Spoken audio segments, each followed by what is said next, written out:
Дан Запашный, заслуженный артист России, представитель легендарной цирковой династии. Прошлым летом Дан и его мама Марица Запашная были уволены из Росгосцирка по статье. Дан, ваше увольнение из цирка стало первым в череде массовых увольнений титулованных артистов.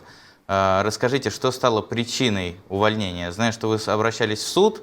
Интересно также, какое решение в итоге было принято и сотрудничаете ли вы с Росгосцирком сейчас? Алексей, здравствуйте. Здравствуйте, коллеги. Очень тоже долгая история. Можно рассказывать достаточно продолжительное время, и можно даже, наверное, книгу написать по всем вот этим... Не слышно вас. Да. Талантливый артист, да. И мы действительно стали первые, можно ли назвать это традицией или нет, но, к сожалению, это действительно так. Абсолютно надуманные причины были нашего увольнения, систематические прогулы.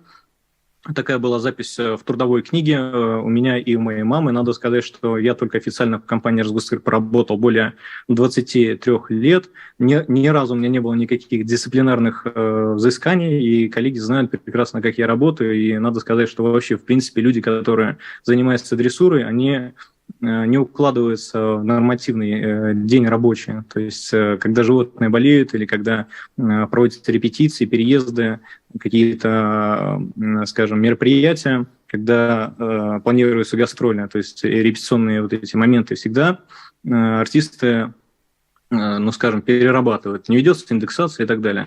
К сожалению, я как понимаю, руководство компании «Росгосцирк» не ценит талантливых людей, которые проработали и большой опыт имеют в компании, в цирке. Вот, у меня также есть разные регалии, я являюсь заслуженным артистом России. В 2018 году я получил золото на международном фестивале в Никулинском цирке. Вот. И для меня это большой вопрос, то, что сейчас не проводится никакая творческая деятельность, не ведется создание новых аттракционов в компании, не создаются новые номера.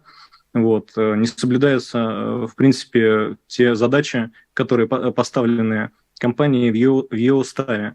Вот. В данный момент у нас прошел суд, то есть суд длился около 9 месяцев у меня. Суд вынес постановление и решение о том, что нас незаконно уволили, что мы должны быть восстановлены, но, к сожалению, что у меня, что у мамы, ситуация следующая, она выглядит так, что неполное восстановление, то есть частичное. Предполагается в исполнительном листе, что восстановление будет в той форме, в которой мы были до увольнения. Животные, которые проработали много лет в компании, наши животные, большинство, кстати, животных, я хочу заметить, реквизиты, костюмы и так далее, принадлежат артистам, потому что финансовые проблемы постоянно в компании «Росгосцирк» были последние, наверное, десятилетия. Вот. И артисты стараются всегда следить за творческим уровнем, чтобы творческий уровень у них номеров соответствовал высокому классу. И руководство компании просто не ставит животных на довольствие. У нас верблюды, у нас шимпанзе, кавказские овчарки. То есть мы не можем выполнять свои трудовые обязанности, потому что согласно паспортов наших номеров, трудовые обязанности, они как раз и состоят в том, что мы выполняем вот работу именно с животными. То есть все эти животные сейчас, чтобы было понимание, находятся на полном нашем обеспечении, мы создаем все условия, кормление, ветеринарное обслуживание, мы снимаем за свои деньги, соответственно, здания, с ними занимаемся и так далее. Вообще я хочу сказать, что в этом беспределе, я считаю, виновато только Министерство культуры, поскольку именно его бездействие является следствием всего этого беспредела, который устроил в Росгосцирке генеральный директор Беляков. И вообще у меня складывается впечатление, что министр культуры Ольга Борисовна Любимова как-то особенно покровительствует Белякову, иначе как объяснить тот факт, что Беляков построил всю свою биографию и получил стаж работы на основе поддельного диплома, а министр назначил его на должность генеральным директором федерального казенного предприятия. Министерство культуры, вопреки закону, на все обращения артистов отвечает, что не имеет права вмешиваться в дела Росгосцирка, забывая о том, что министерство вообще-то является федеральным органом надзора и контроля над подведомственными учреждениями культуры. На моем с мамином примере наглядно видно равнодушие министра к людям нашей профессии. Ни до судебного разбирательства, отменившего наше циничное незаконное увольнение, ни после него отношения, ни к нам, ни к Белякову министр культуры не поменяло.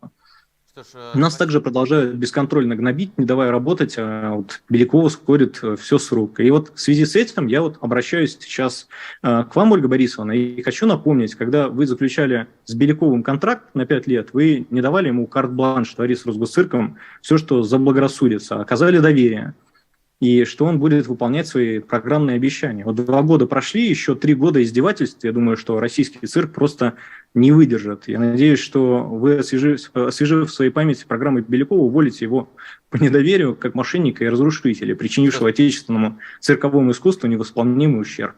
Спасибо большое. Да, год назад, как раз когда уволили Дану и Марицу Запашных, Общественная служба новостей обратилась за комментарием к Сергею Белякову. Тогда он ответил достаточно кратко: увольнение Запашных – это только начало.